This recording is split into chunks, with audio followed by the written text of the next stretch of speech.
Ici Radio Taïwan International. C'est François-Xavier Boulet pour vous présenter l'émission Taïwan en ébullition.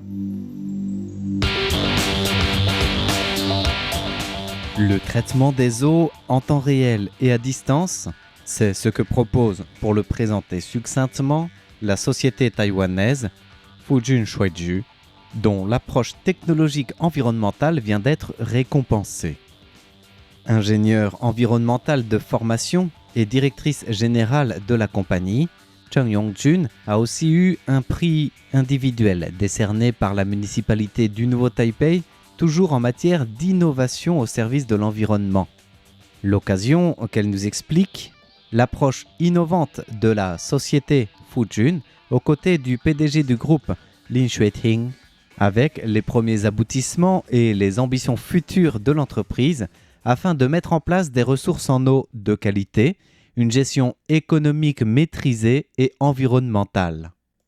Dans Taïwan en ébullition de ce vendredi, nous allons donc voir les prix de recherche en innovation remportés par Fujun pour cette approche, auquel s'ajoute le prix d'excellence nationale de Taïwan ou d'autres distinctions depuis 2018 pour l'approche technologique innovante au service des ressources en eau de qualité et respectueuse de l'environnement, donc dans un domaine qui n'est pas de trop à Taïwan quand on sait que chaque année, l'île souffre d'insuffisance en eau dont les ressources sont limitées.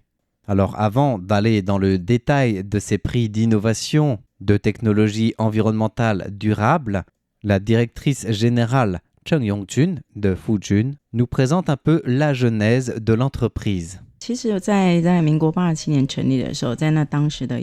En réalité, notre entreprise a vu le jour en 1998, à une époque où tout le monde commençait à s'inquiéter des entreprises d'ingénierie, vu le contexte environnemental qui régnait.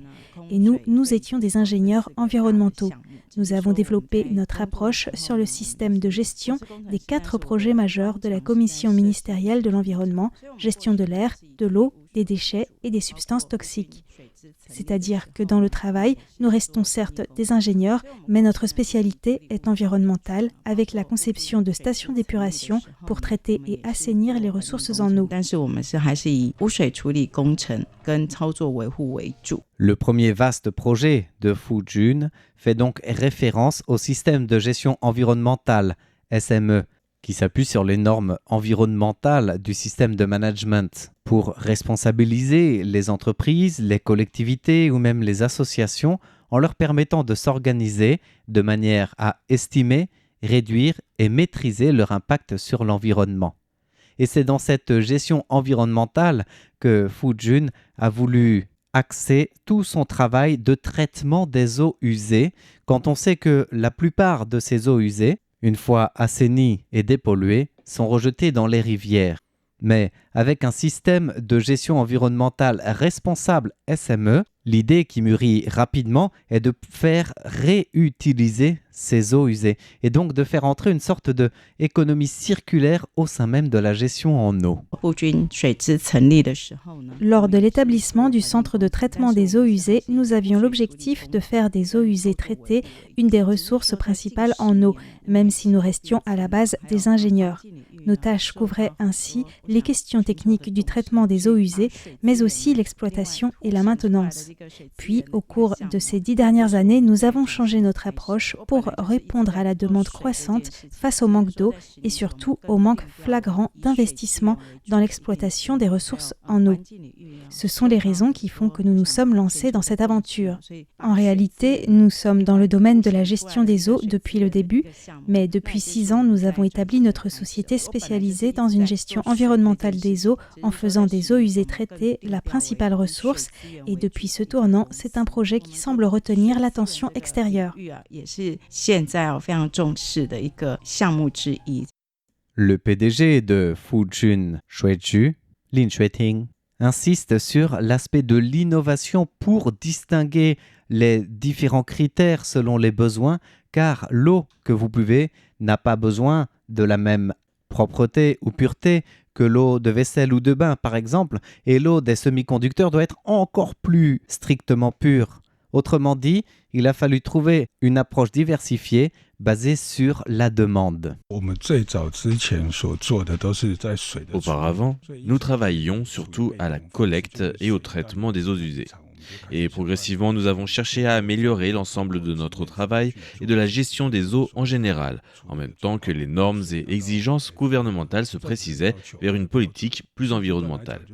Aussi, en fonction des différents besoins, les critères des ressources en eau ne sont pas forcément les mêmes.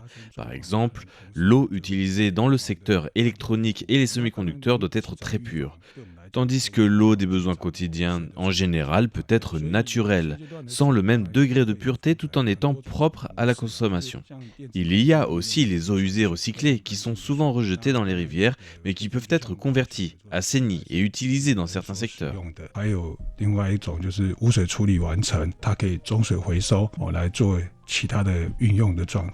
Ce recyclage de l'eau est capital pour ne pas gaspiller une ressource en eau qui, encore une fois, n'est pas intarissable, a fortiori à Taïwan. Et ce classement des 3 eaux, haut, bas et maintenant milieu, tout ce qui n'est pas consommé directement par l'homme par exemple, pour les chantiers, les lavabos, les lave-autos, semble tomber sous le bon sens. L'activité de l'entreprise a aussi changé en fonction de ce nouveau projet ou de cette nouvelle orientation. Par le passé, nous le disions à l'instant, les eaux usées étaient traitées et rejetées dans les rivières.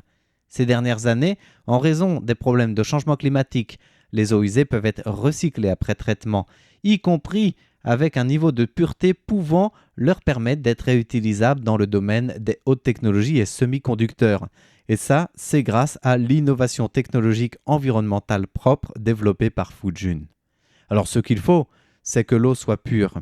Donc une technologie de désionisation électrolytique pour obtenir de l'eau pure. Parmi les avancées remarquées de Fuju, la surveillance et gestion de l'eau à distance par une plateforme offrant un service cloud de tous les instants et adapté aux divers besoins. Alors avant d'entrer dans le détail de cette prouesse, le PDG, Lin Xueting, nous explique que c'est en travaillant justement par le passé avec des structures comme les hôpitaux, les structures médicales et autres infrastructures locales qu'il a compris qu'il fallait revoir entièrement l'approche de ce système de l'eau. En collectant les eaux usées des communautés et des hôpitaux, il constate à répétition les mêmes problèmes de gaspillage, de systèmes et d'équipements vétustes non remplacés. Quand bien même Taïwan est riche en ressources en eau et que le prix de l'eau est bon marché, ce qui est là d'ailleurs un autre problème du reste. Mais pour beaucoup de grosses infrastructures, une grande quantité d'eau est utilisée la nuit, là où les problèmes surviennent souvent et doivent être résolus dans l'immédiat. Sans compter que les ingénieurs et équipes de maintenance doivent aussi coopérer aux manœuvres d'urgence après avoir quitté le travail ou au milieu de la nuit. D'où l'idée et l'urgence de décider d'investir dans cette technologie palliant ces difficultés. Une surveillance et gestion de l'eau à distance, un projet porté en gestation depuis une certaine année 2023 et une épidémie de SRAS qui était passée par là.